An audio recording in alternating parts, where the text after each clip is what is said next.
কে বলছেন প্লিজ? যে আমি রুহুল আমিন বলছি। জি রুহুল আমিন ভাই, বলুন আপনার প্রশ্ন। যে আমার প্রশ্ন হইলো, এই যে স্বাধীনতার ঘোষণা যে নিয়ে যে এত তর্ক, জি এত কথা, এই যে আর্মি ক্যান্টনমেন্ট থেকে আইসিয়া তারা জিয়াউর রহমান সহ অলিয়া আহমদ সহ তারা স্বাধীনতার ঘোষণা দিলেন, আর তাদের কথায় বাংলার জনগণ যুদ্ধে ঝাঁপিয়ে পড়লো, এটা কিরকম একটা কথা? কিরকম কেন? আচ্ছা, আপনার এখানে যখন যুদ্ধ হলো, দ্বিতীয় বিশ্বযুদ্ধ, কারণ আপনাদেরকে তো কেউ চিনতো না, জানতো না, আপনারা সরকারে চাকরিতে ছিলেন, পাকিস্তান সরকারের আন্ডারে ছিলেন, আপনারা পাকিস্তান সরকারের বিরুদ্ধে আপনারা যুদ্ধে ঝাঁপিয়ে পড়ছেন, এবং আপনারা এই যে আর্মি, আপনাদের রাজনীতি করার এত শখ কেন? এই যে আর্মি যারা আইসা হঠাৎ রাজনীতিবিদ হয়ে গেলেন, অনেক মানুষকে হত্যা করলেন, দেশ দখল করলেন, রাষ্ট্র ক্ষমতা দখল করলেন, আপনাদের এত রাজনীতি করার শখ কেন?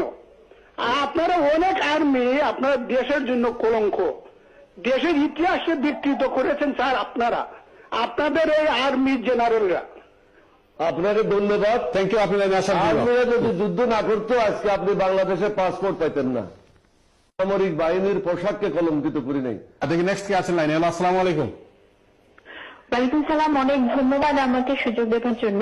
আমি আজকে যে এসেছেন আমাদের একজন সম্মানিত মুক্তিযোদ্ধা বীর বিক্রম উপাধিতে যাকে ভূষিত করা হয়েছে মুক্তিযুদ্ধের পরে, আমি আসলে নতুন প্রজন্মের একজন হিসেবে খুবই লজ্জিত এবং খুবই দুঃখিত আজকে ওনার বক্তব্য শোনার পরে টেলিভিশনের টকশোতে, যে উনি যেভাবে বারবার ডিফেন্ড করে যাচ্ছেন ওনার কথা যে স্বাধীনতার ঘোষণা জিয়াউর রহমানই দিয়েছেন, এবং প্রত্যেকটা কলার আমি দেখলাম এখনো পর্যন্ত যারা কল করেছেন প্রায় সবাই ওনাকে বলছেন এসে যে তারা এই ব্যাপারটাতে খুশি না, কিন্তু তারপরে উনি বলে যাচ্ছেন। এবং আমি একটা কথা বলতে চাচ্ছি যে উনি যে একটু আগে কথাটা বললেন নির্জলা মিথ্যা কথা, যে জিয়াউর রহমানের আগে আর কেউ স্বাধীনতার ঘোষণাপত্রটি পাঠ করেননি, এটি মিথ্যা কথা। কারণ 1971 সালের 26শে মার্চ রাত্রে 12:30টায় বঙ্গবন্ধু শেখ মুজিবুর রহমান স্বাধীনতার ঘোষণা দিয়েছিলেন। উনি রাত্রে 3:30টায় অ্যারেস্ট হয়েছেন।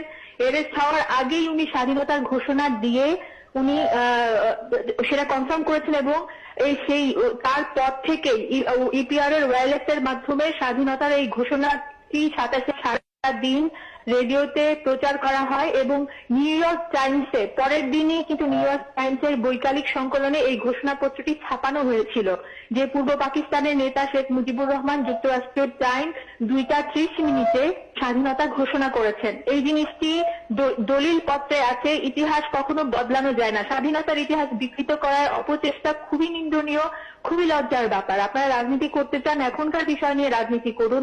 বিএনপি আওয়ামী লীগের মধ্যে কোন্দল থাকতে পারে, কিন্তু জাতির জনক বঙ্গবন্ধুকে নিয়ে বিতর্ক থাকতে পারে না, মুক্তিযুদ্ধকে নিয়ে বিতর্ক থাকতে পারে না। এবং আরেকটা জিনিস আমার খুবই খারাপ লেগেছে যে একজন বীর বিক্রম, একজন মুক্তিযোদ্ধা, আমাদের মহান মুক্তিযুদ্ধে শহীদের সংখ্যা বলতে মানে কুণ্ঠা বোধ করছেন। উনি বলতে পারছেন না যে আমরা 30 লক্ষ শহীদকে হারিয়েছি মুক্তিযুদ্ধের সময়, এটা বলতে উনি কুণ্ঠা বোধ করছেন। এটা খুবই দুঃখের একটা বিষয়।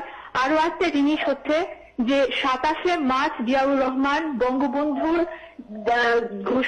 ঘোষণাপত্রটি পাঠ করেছিলেন। ঘোষণা দেওয়া এবং ঘোষণাপত্র পাঠ করার মধ্যে রাত এবং দিন পার্থক্য। আমার মনে হয় যে আমাদের সম্মানিত অতিথি আজকে যিনি স্টেজ ডায়ালগে আছেন সেটা তিনি জানেন যে জিয়াউর রহমান স্পষ্টভাবে বলেছেন, I major Zia on behalf of our great national leader Sheikh Mujibur Rahman do hereby declare independence of Bangladesh.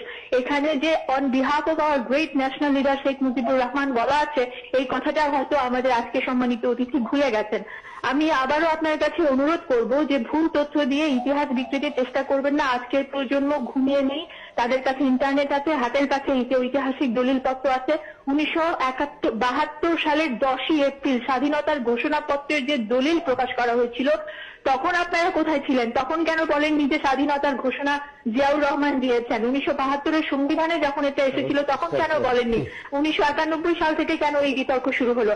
এবং একটি প্রশ্ন আমি করতে চাই যে আমরা মেজর ডালিমের কাছ থেকে শুনেছি যে বঙ্গবন্ধুর খুনের ঘটনা আগেই জিয়াউর রহমানকে ইনফর্ম করা হয়েছিল। এই ঘটনাটি কতটুকু সত্যি?